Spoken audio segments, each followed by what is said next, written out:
on va continuer cette série dans laquelle le Seigneur nous a introduit, faire face aujourd'hui à la volonté de Dieu avec les lois du royaume.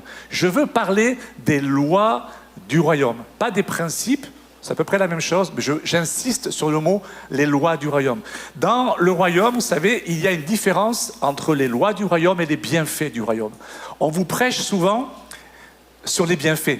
Dieu t'aime, c'est les bienfaits du royaume. Dieu va te guérir. Et c'est vrai, l'onction est un bienfait du royaume. La paix est un bienfait du royaume. On rentre dans le royaume, il y a des bienfaits. Et on prêche souvent sur les bienfaits, mais on oublie de préciser comment le royaume fonctionne, comment les lois du royaume fonctionnent, comment on peut entrer en contact en tant que personne, en tant que groupe connexion, en tant que groupe de jeunes, en tant qu'Église, avec les bienfaits du royaume. Les bienfaits sont les manifestations visibles et tangibles du royaume de Dieu dans nos vies. Ça, c'est des bienfaits. Et on y aspire, hein, on aime ça. Et on a un royaume qui est fait de bienfaits. Mais moi, je suis là aujourd'hui et dimanche prochain pour vous apprendre à fonctionner avec les lois du royaume pour que vous puissiez non seulement recevoir ces bienfaits pour vous, mais ce n'est pas ça l'évangile. On reçoit les bienfaits pour les autres. La Bible nous dit, mettez au service des autres le don que vous avez reçu. Si on veut des dons, ce n'est pas pour nous. Si on veut des dons, c'est pour pouvoir être une source de bénédiction autour de nous. Quand Dieu a dit à Abraham, je te bénirai, il n'a pas dit je te bénirai. Il a dit je te bénirai et je ferai de toi une source de bénédiction.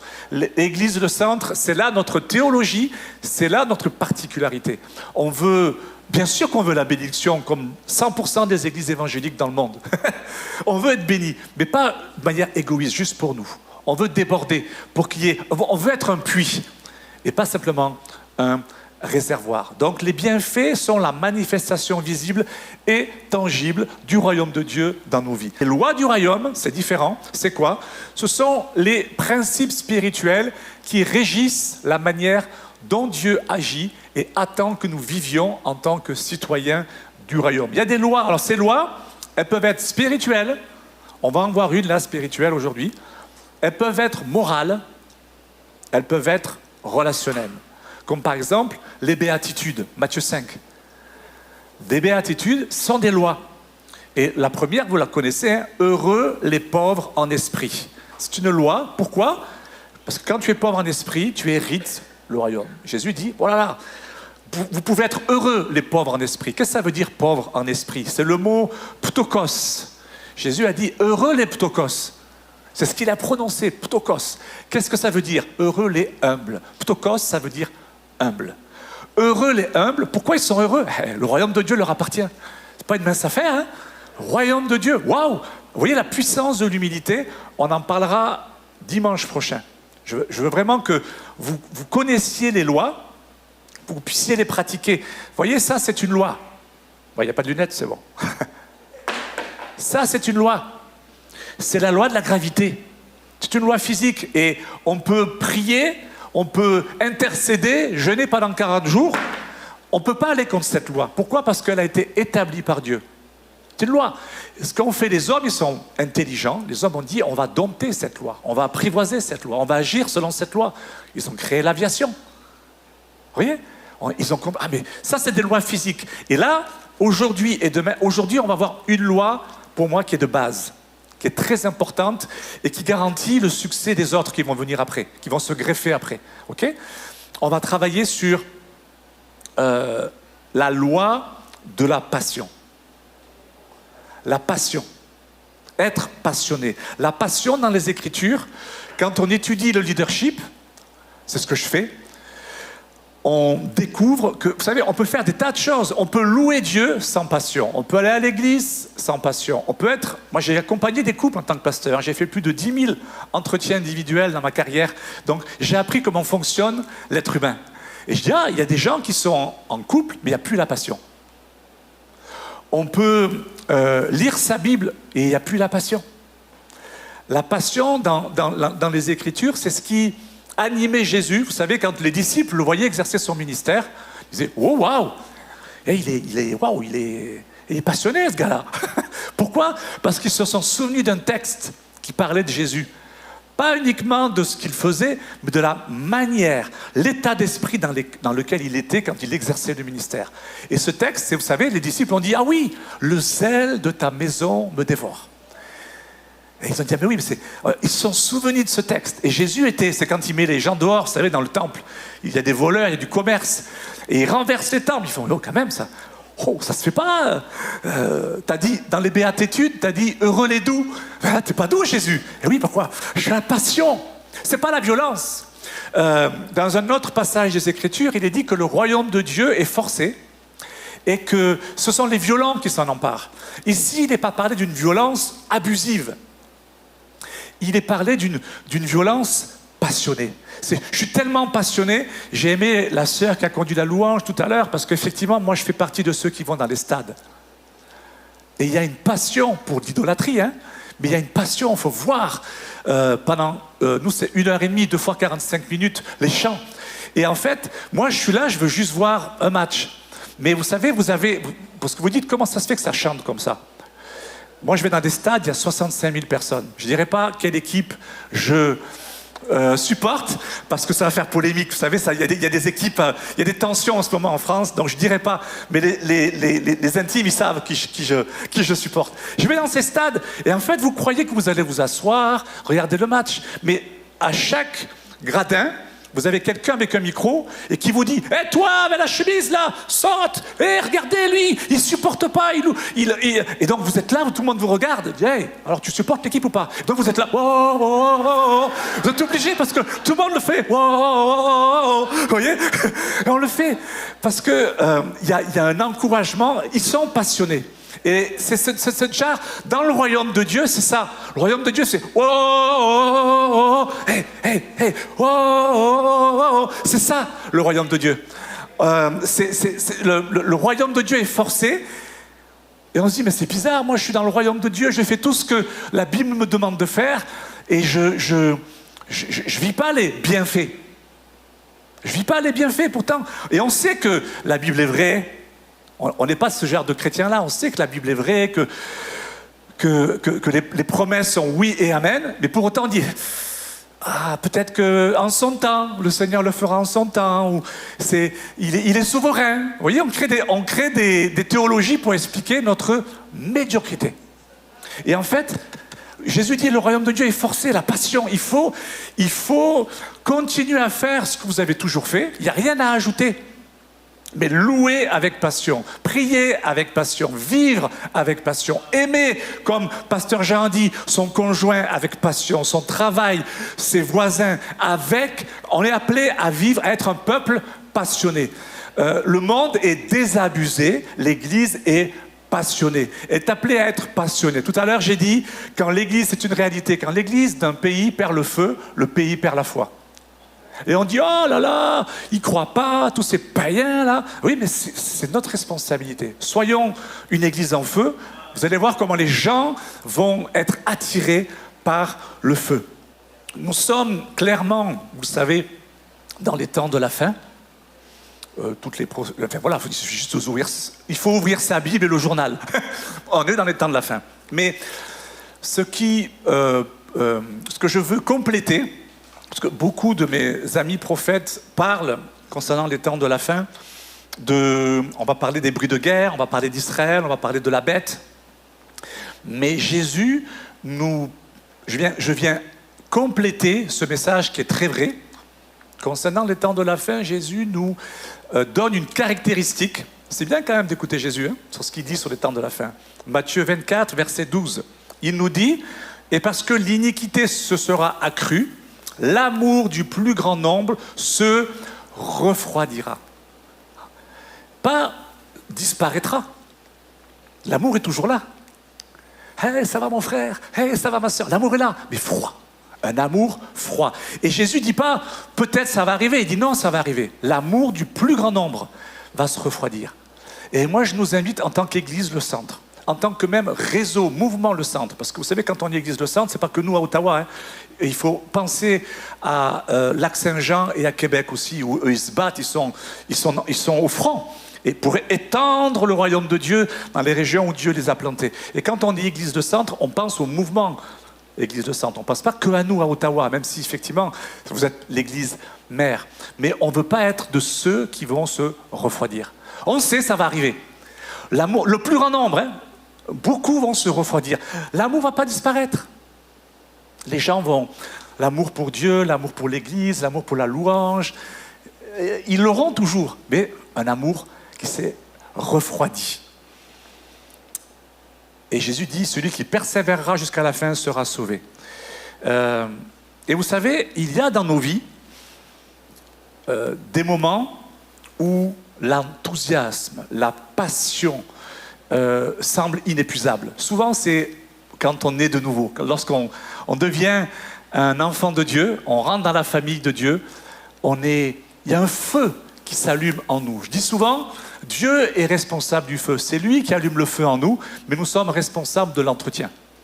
Ce n'est pas lui qui va toujours veiller à l'entretien de ton feu. Mais lui va l'allumer. Et c'est une période, quand on est de nouveau, on va lire, on va pas lire, on va dévorer la Bible. On a l'impression que Dieu nous parle, et c'est une réalité, que Dieu nous parle directement à chaque passage. Vous vous rappelez, on entoure, on entoure. Mais Dieu ne m'arrête pas de parler. Moi, j'ai toutes mes Bibles. J'ai même celle de mon papa. Mon papa était pasteur et j'ai sa Bible aussi. Plein de notes, elle est toute usée. Et je garde ça comme un souvenir. Hein, c'est le meilleur souvenir que j'ai de mon papa, en tout cas en bien matériel. Et il prenait plein de notes. Et c'est ça, quand on est en feu, on ouvre la Bible. Et Dieu nous parle directement, on ressent sa présence, on entend sa voix, on reçoit sa direction. Et puis au fil du temps, ce qui arrive, la passion s'estompe. Et peut-être c'est ton cas aujourd'hui. Tu dis, mince, je suis à l'église, mais il n'y a plus cette passion. Je ne dis pas que tu as renié la foi, ce n'est pas un reniement, mais peut-être que tu te sens ce matin un peu plus distant avec Dieu. Peut-être que tu ressens moins de zèle, moins de proximité. Et Jésus décrit cet état dans lequel nous pouvons nous trouver en tant que chrétiens. Dans Matthieu 15, verset 8, il dit « Ce peuple m'honore. Alléluia. Ah, ce peuple m'honore. Alléluia. » Du bout des lèvres. Mais son cœur est éloigné de moi. On dit « Seigneur, quand même, regarde, la louange, là, elle est belle. Là. Il y a quand même tous les musiciens. Oh, c'était beau ce matin. Quand même, ils se sont levés tôt, ils ont répété tout ça. Seigneur, waouh, c'était pas mal quand même. Hein? Ouh, il y avait des décibels, il y avait des lights. Il y avait, ouh, salut Seigneur, quand même, ils t'ont honoré. » Et le Seigneur dit, attention, il m'honore des lèvres. Nous, on est fixés, c'est normal, Dieu l'a dit à Samuel, il a dit, vous les hommes, vous regardez à l'apparence. Et tout le temps, hein, c'est un fait. Et c'est pour ça qu'on a besoin de discernement. Parce que premièrement, c'est l'apparence. Oh, des fois, on va faire « oh » et Dieu va dire « vas-y ». Et des fois, on va faire « ah » et Dieu dit « hop, hop, hop, attention ».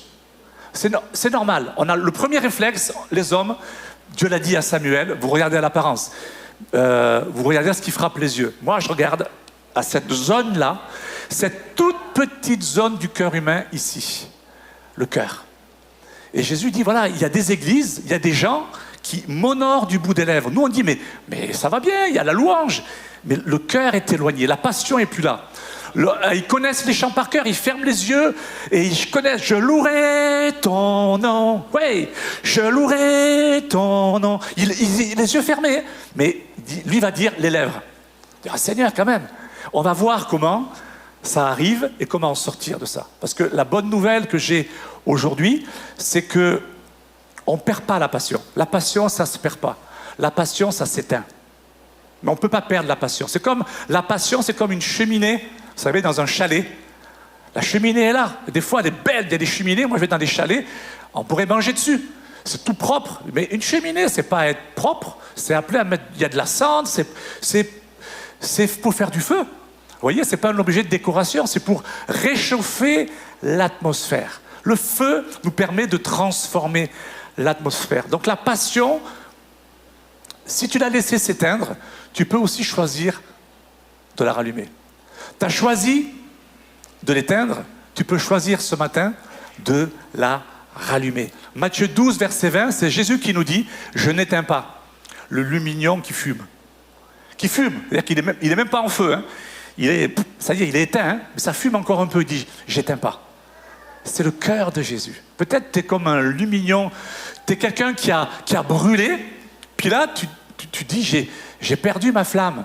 On va la retrouver ce matin. Parce que toutes les lois du royaume qu'on verra la semaine prochaine marchent, se développent dans la vie d'un homme et d'une femme, dans un couple, dans une église qui est en feu, qui est passionnée. S'il n'y a pas la passion, tout ce que je vais déverser, ça va faire un mauvais cartoon. Vous vous rappelez les cartoons, là, les dessins animés? Mouap, mouap, mouap, mouap, mouap, mouap. Ben voilà. Et on ne veut pas un effet mouap, mouap, mouap, mouap, mouap. Vous voyez, dimanche prochain. On veut vraiment... ça sera plus de l'enseignement dimanche prochain, mais il faut qu'on pose la base sur la fondation qui est la passion. On va citer d'autres lois du royaume dimanche prochain. Mais alors, puisque je vous ai dit, on peut retrouver la passion. On peut la retrouver. Ok, comment? Je vais donner la loi du royaume et à la fin du message, quand on va prier, je vais vous dire comment on l'applique. Déjà, je vous cite, et si vous êtes connectés, vous allez capter quelques clés pour retrouver le feu. Mais le feu pour Dieu, le feu pour ton conjoint, le feu pour ton travail, pour ta vocation, peu importe la passion que tu veux ranimer, ça marche. C'est une loi. C'est une loi. Ça ne va jamais flotter. Hein. je peux lancer ça tout le long de la journée. Ça va. Donc, si tu te mets sous la loi, tu vas être au bénéfice de cette loi spirituelle. Et donc, ce n'est qu'une invitation. Je peux pas te tirer et t'obliger à dire, même si j'aimerais le faire, parce que pour ton bien, j'aimerais que tout le monde pratique cette loi que je m'apprête à révéler. Mais on est libre. Dieu nous a créés avec la liberté de lui obéir et il nous donne aussi la liberté de lui désobéir. Il nous a créés libres. Donc voici la loi, et je répète, je la détaillerai plus tard. Apocalypse 2, versets 4 à 5. Donc c'est Jésus qui parle à une église, à une personne qui a perdu la passion. Mais ce que j'ai contre toi, c'est que tu as abandonné ton premier amour. Souviens-toi donc d'où tu es tombé. Repens-toi et pratique tes premières œuvres. Sinon, je viendrai à toi, j'ôterai ton chandelier de sa place. Le feu, la passion. Je vais l'ôter, à moins que tu te repentes. Comme je vous l'ai dit au début de ce message, il y a des saisons dans nos vies où on ressent une passion brûlante pour Dieu. Et puis, sans qu'on sache comment, c'est un processus. Vous savez, quand un feu s'éteint, c'est pas on-off. Ça, c'est la lumière. Un feu, on est là, il est là, toujours là, puis on regarde, il est toujours là, mais les flammes vacillent. Puis on regarde, et puis là, il n'y a plus de flammes. Mais il y a toujours les braises, on sent la chaleur. Wow. Et puis les braises commencent à noircir. Et puis après, il n'y a plus rien, c'est gris. C'est un processus, c'est pas brutal. Et la passion, c'est un peu la même chose. Le temps passe, les responsabilités peuvent s'accumuler. Professionnelles, ecclésiales, toutes sortes de responsabilités. Les blessures aussi, on est déçu, on est blessé, on commence à avoir des blessures. Et puis on a des habitudes qui vont s'installer. Et sans s'en rendre compte, on perd cette relation intime et vivante avec Dieu. On continue à le servir comme si rien n'était, mais notre cœur, il n'est plus aussi émerveillé. On fait des choses parce qu'il faut faire les choses, mais il n'y a plus la passion.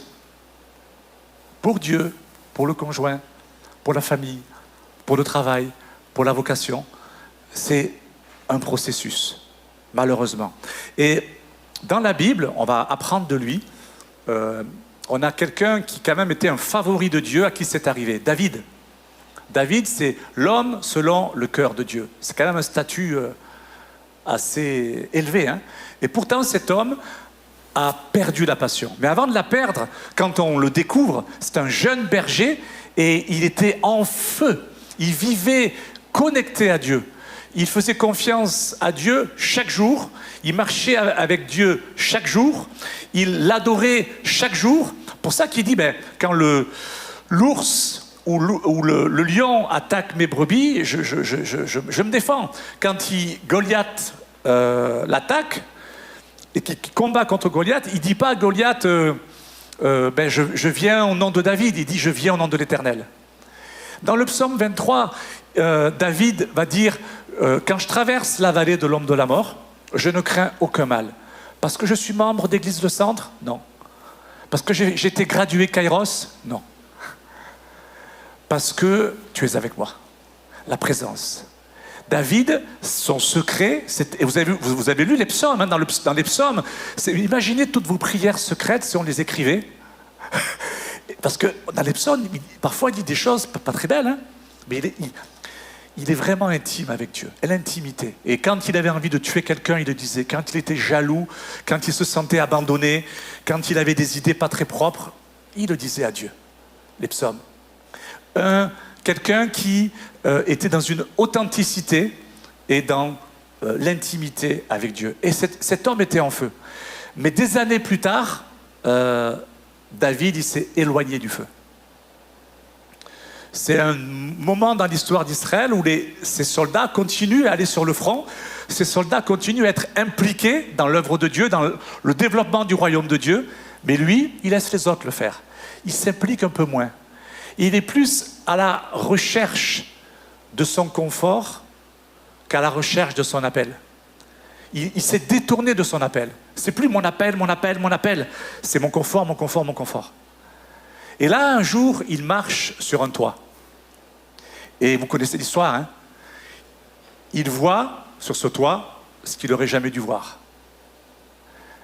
Et qu'est-ce qu'il fait? Il fait ce qu'il n'aurait jamais dû faire. Et qu'est-ce qu'il perd?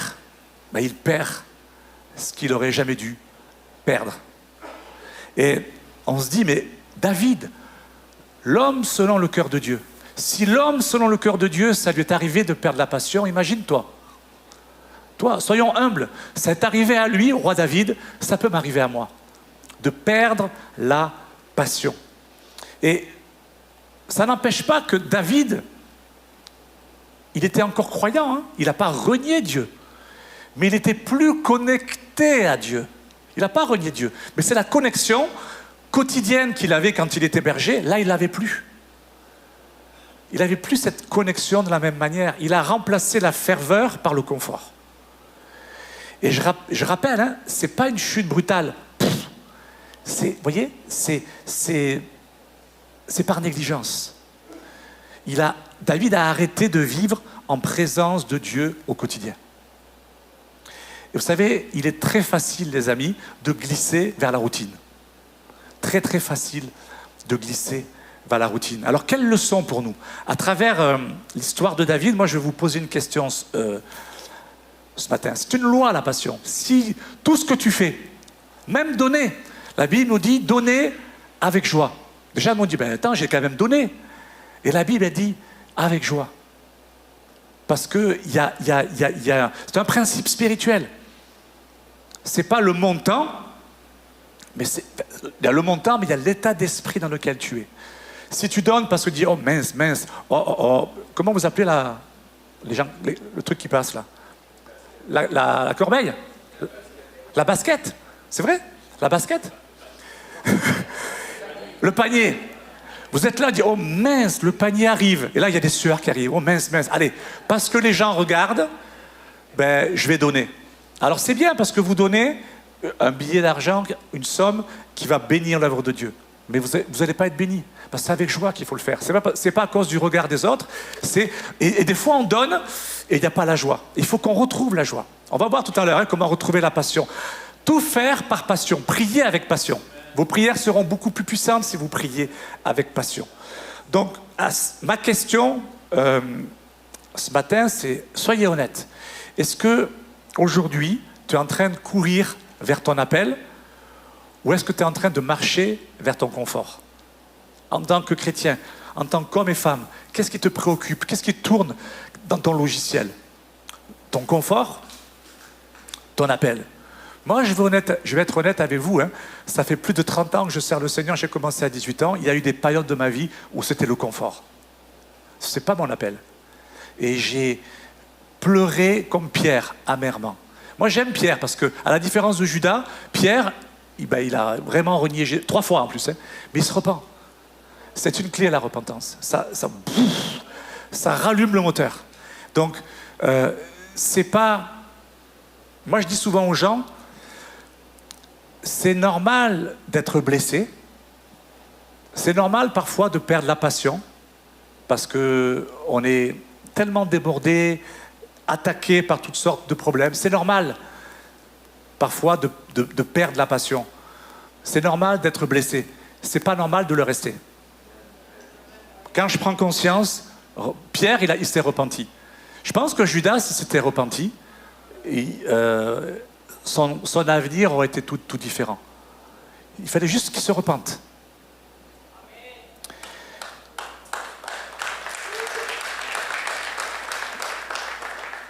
Alors peut-être que toi, comme David, tu glisses en ce moment vers l'apathie. Je ne dis pas que tu renies Dieu, hein, il n'y a pas de danger. Quand on perd sa passion, nos valeurs, nos convictions sont les mêmes. On est toujours droit dans nos bottes, comme on dit. Nos valeurs, nos croyances n'ont pas changé. C'est la manière avec laquelle on les incarne qui change, de manière nonchalante. Il y a un roi dans la Bible, un prophète lui dit pour la délivrance, tu vas être délivré? Ah oui, je vais être délivré de mes ennemis. Prends des flèches et tape sur le sol. Et lui, il est là.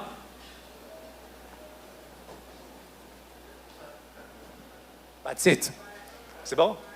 Et le gars lui dit, le prophète lui dit, mais pourquoi tu as tapé de manière... Il a obéi, j'ai obéi, j'ai fait ce que tu m'as demandé. Il dit, oui, mais si tu avais tapé comme un enragé, vous savez, le royaume de Dieu est forcé. C'est les violents qui s'en emparent avec passion. Je veux plus des ennemis, je veux que le royaume de Dieu se développe. C'est ma passion, ouais, vous voyez. S'il avait fait ça, il dit, tu aurais été définitivement délivré. Mais là, tu as tapé 3 fois, boum. Lui, le gars, il était au théâtre. Vous savez, au théâtre, il y a les 3 coups, là. Pam, pam, pam. Alors il a obéi, hein, mais l'état d'esprit dans lequel il était, ça l'a disqualifié. Vous voyez, on monte plus haut. Vous voyez là, je suis là pour vous conduire à monter plus haut parce que vous dites, mais mince, j'obéis, Greg. Je fais tout ce qu'on me demande. Le jeune homme riche aussi. Oh, mais tout ce que tu dis, Jésus, je fais ça. Il lui dit, vends tous tes biens, suis-moi. Ah. Il a reculé. Et vous voyez, c'est important.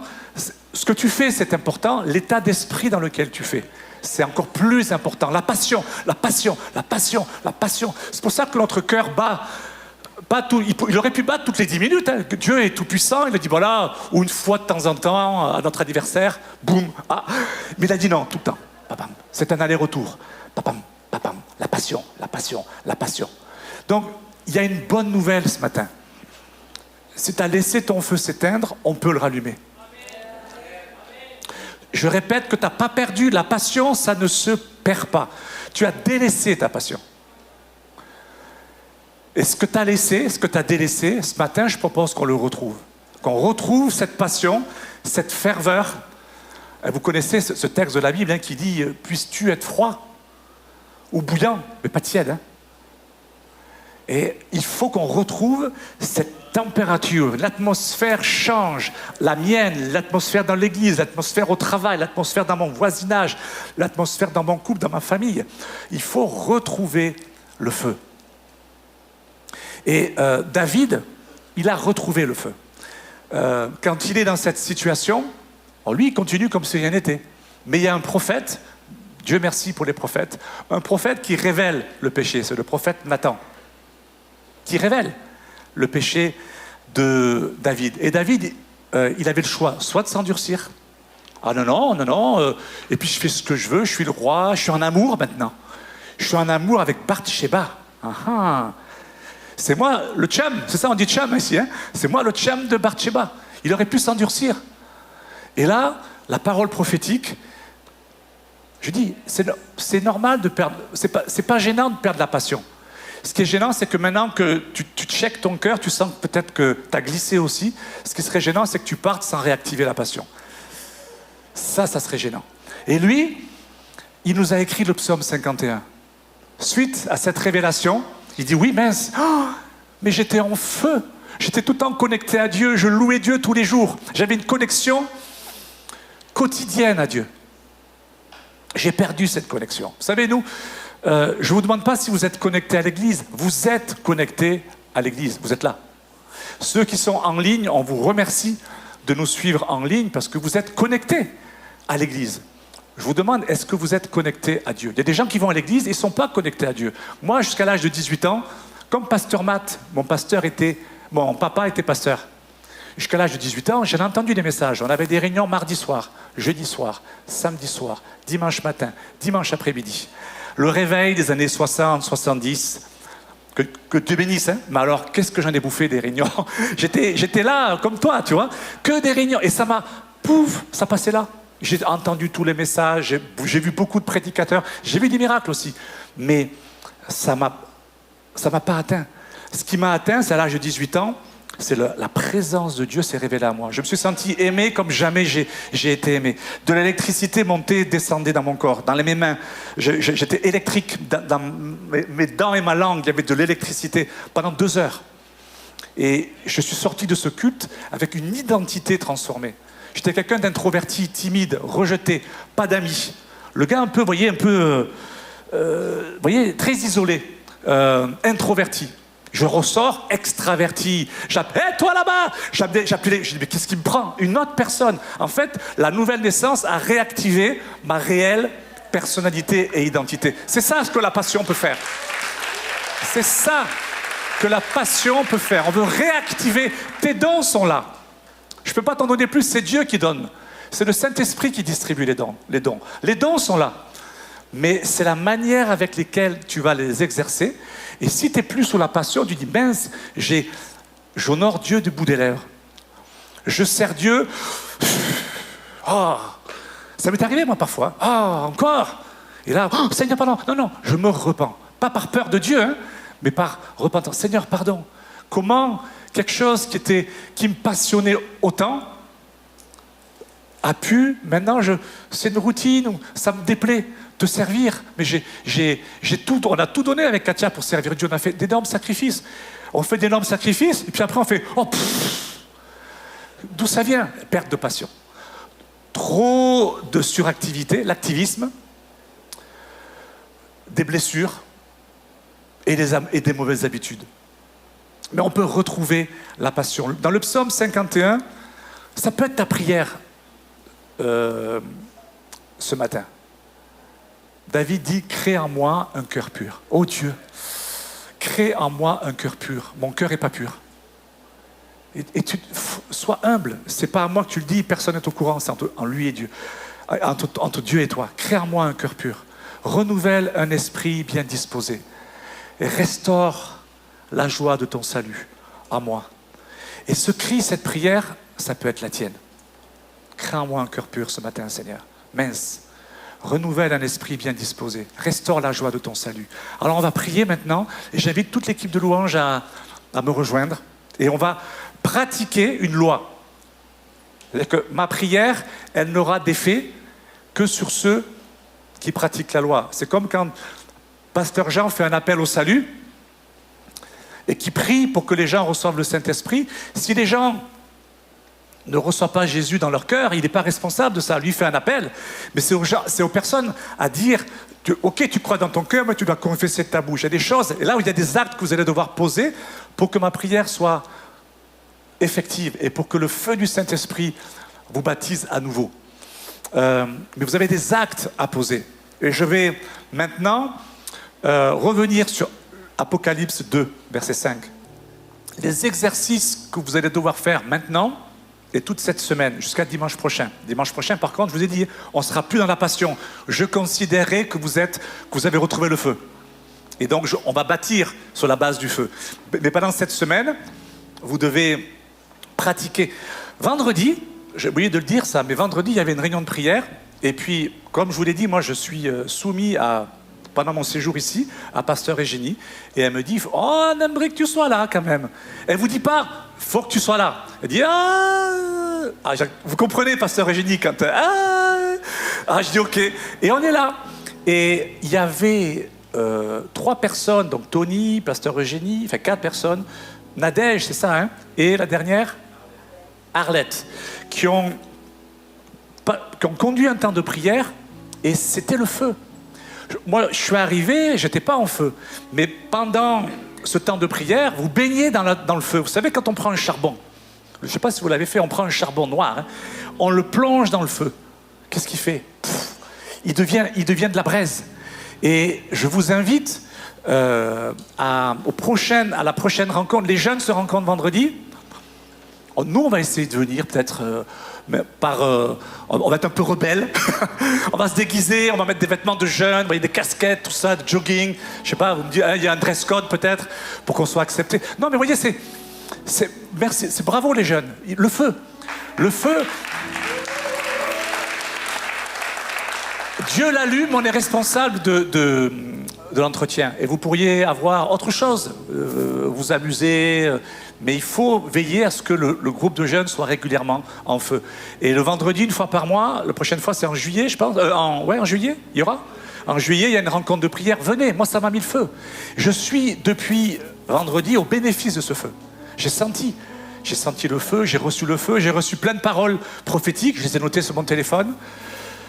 Parce qu'il y avait le feu. Donc ce sont des places où vous devez être pour entretenir le feu.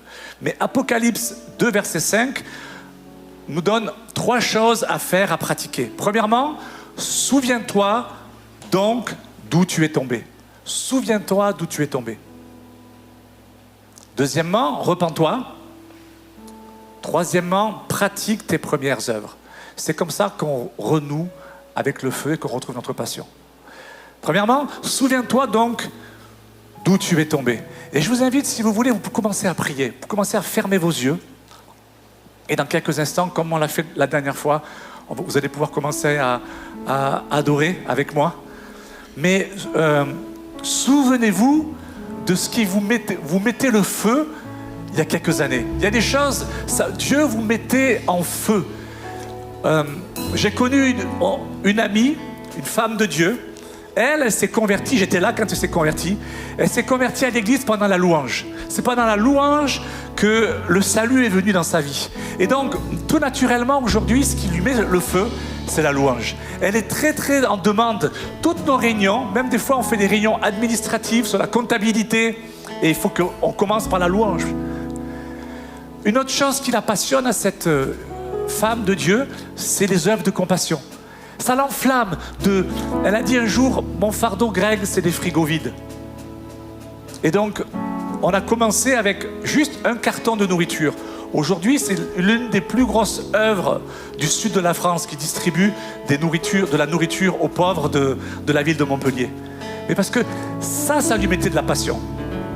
Moi, la passion, c'est la méditation. Je suis un homme de méditation. Je suis un homme de lecture, d'études. Ça me remplit de feu. Et je me souviens, quand j'ai perdu mon feu, c'est ma femme qui m'a dit, mais Greg, recommence à prier. Vous voyez, j'ai rempli mon agenda de rendez-vous parce que les responsabilités augmentaient. Et donc, mes temps de dévotion ont fait place à des temps de travail. Et c'est ma femme qui m'a dit, mais Greg, donne-toi le droit de reprier. Et j'ai dit, c'est vrai chérie, tu penses que j'ai le droit? Oui, mais vas-y mon chéri. Et elle a créé, voyez, l'espace. Et j'ai commencé à me rapprocher de nouveau du feu dévorant. Vous savez, Dieu est comme un feu dévorant. Hein. Et ce feu est revenu dans ma vie. Donc, je ne vous demande pas de faire comme moi ou comme mon ami. Mais là, vous êtes en train de penser, mais qu'est-ce qui me mettait en feu? Lorsque je suis venu au Seigneur, lorsqu'il a allumé le feu de la nouvelle naissance en moi, qu'est-ce qui me mettait en feu? Ça peut être la prière, ça peut être la lecture de la Bible, ça peut être la relation, ça peut être le service, ça peut être exercer les dons spirituels. Notez ça. Deuxième étape maintenant, repentez-vous. Et on va le faire dans quelques instants, alors que l'équipe va prendre un temps de louange. Mais vous allez devoir vous repentir. Seigneur, j'ai arrêté. Je te demande pardon parce que mon péché, c'est la négligence. On va tous confesser le péché de la négligence.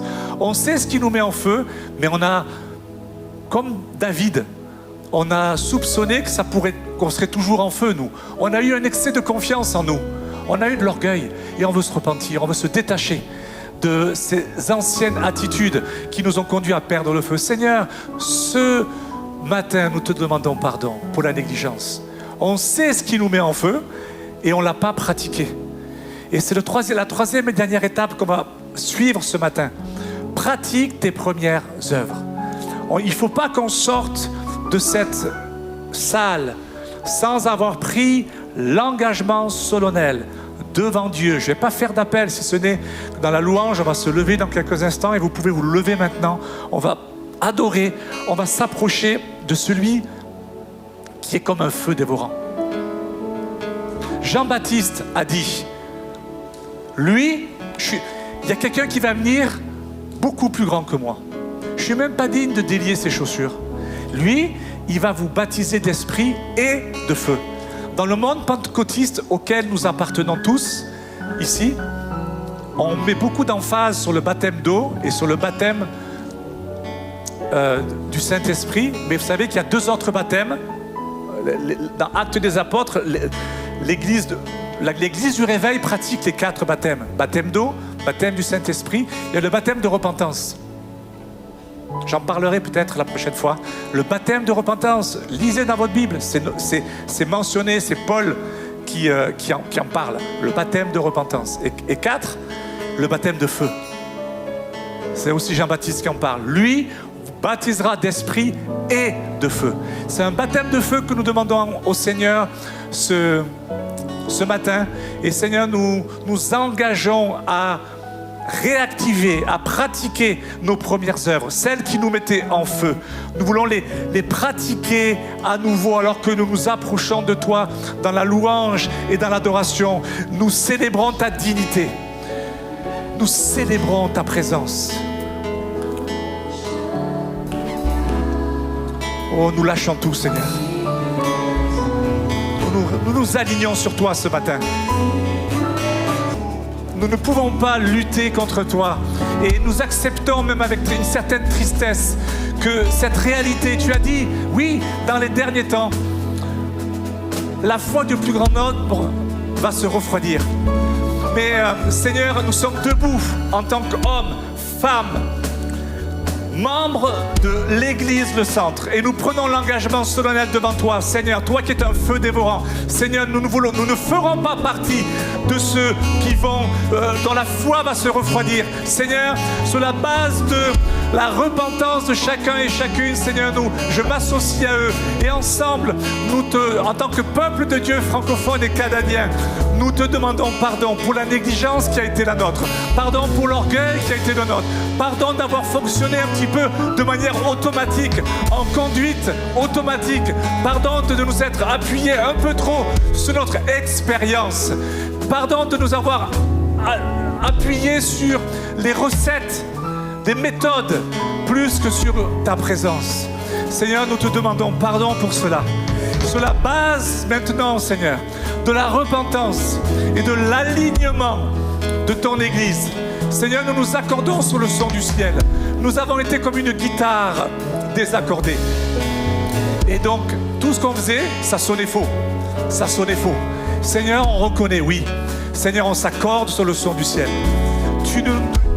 Le Seigneur ne nous demande pas de faire des choses supplémentaires. Tu vas continuer à faire ce que tu as toujours fait. Mais tu vas le faire avec passion. Alors Seigneur, sur la base de cet alignement et de cette repentance, je demande maintenant, toi dont nous ne sommes pas dignes de délier les souliers, toi qui es oint pour nous baptiser d'esprit et de feu, descends maintenant au nom de Jésus.